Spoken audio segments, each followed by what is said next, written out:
It's often said that NASCAR fans don't know what they want. Well, that's probably true. But after the last few weeks, I'm here to say that I think I've got a pretty good idea. NASCAR fans know what they want. This is a rapid race review here on Stuck in the Catch Fence.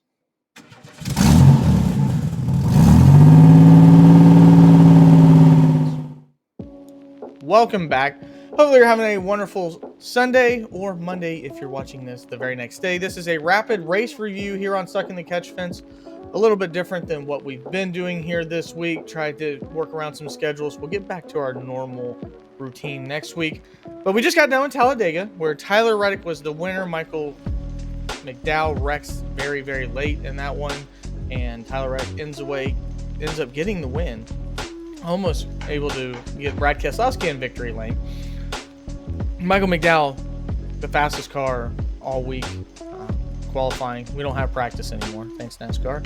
So whatever we could see of the cars on track outside of qualifying in the race was just some speed from Michael McDowell. But I'm here to tell you that I think we're going in a really, really scary place when it comes to this next-gen car. This next-gen car is now really starting to show some weaknesses. You know, it took us a while to figure it out in the first year.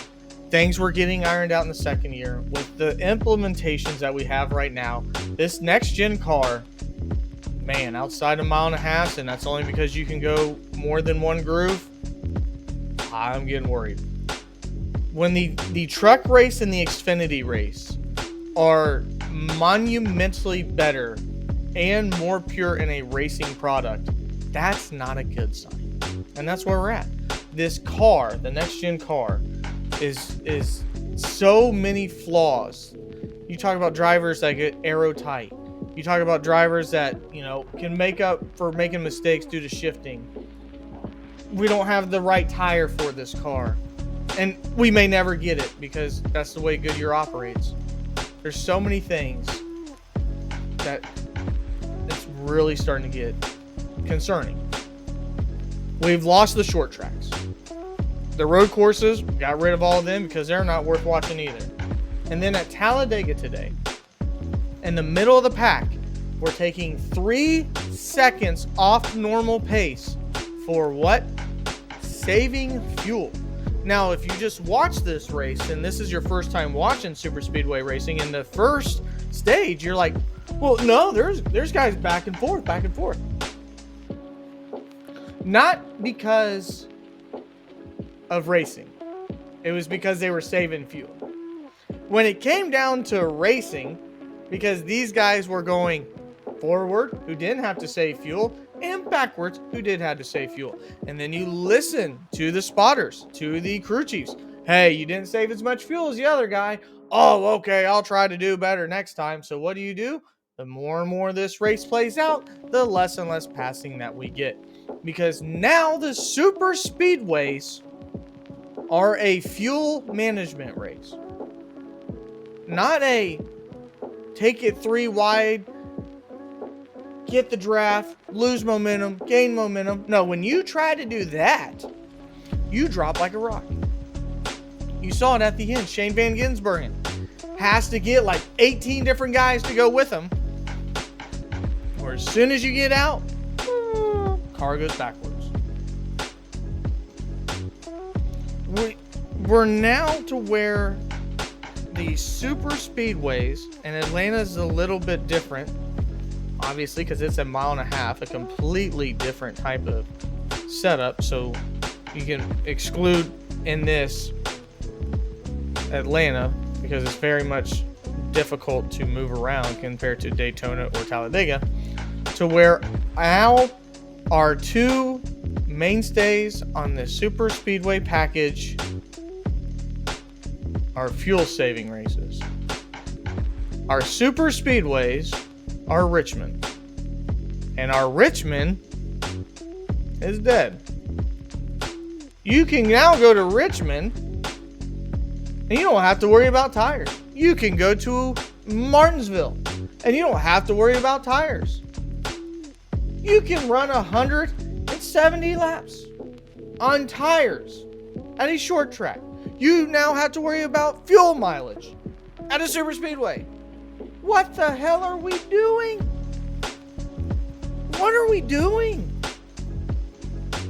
Is this it? NASCAR, you got all these cars on screen. Is that what you want? Is that what you want? Is that it? Is that what makes it great? When we dedicate 3.5 hours of our time and nobody can pass? That's fun. That's enjoyable. That's a product you want to stand behind.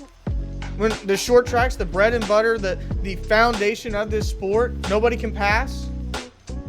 No tires fall off anymore.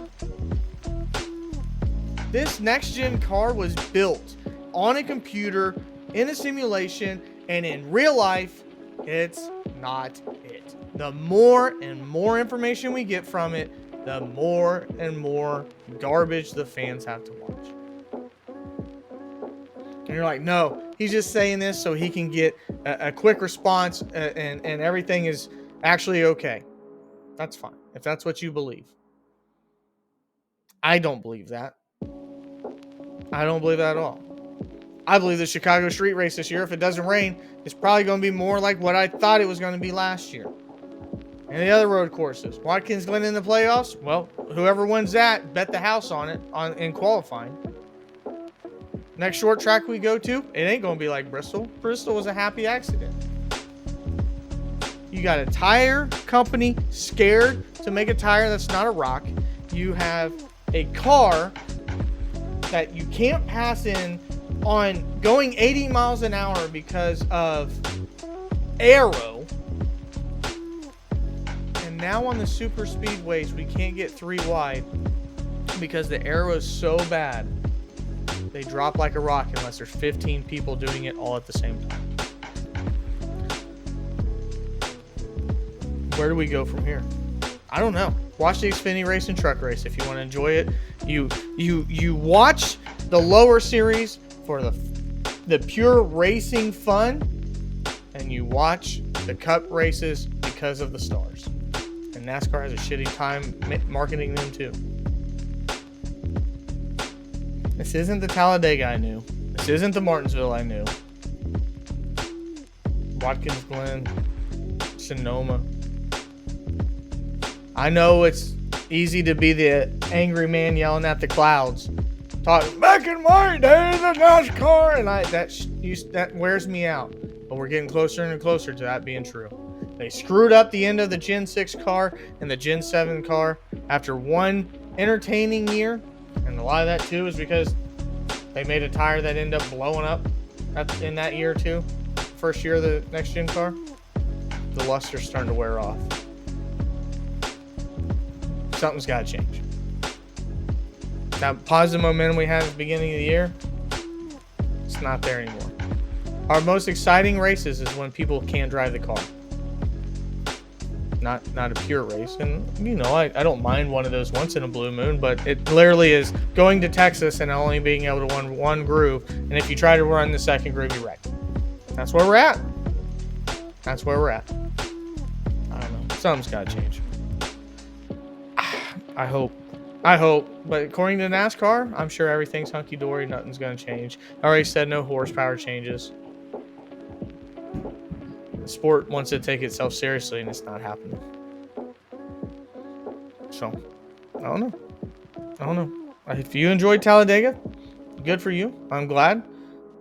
More people enjoying it, and I could completely be in the wrong. It is what it is, but it's not the same Talladega that I know. When you watch the things that we've seen and how hard it is to drive this car versus back in the day, maneuvering 2 to 3 lanes at a time and in and out, and we're not there anymore. This car's a mess. It's broken. And it's going to fracture its fans if it doesn't get changed. My name is Ryan Peters. This is Stuck in the Catch Fence. We'll see you next time.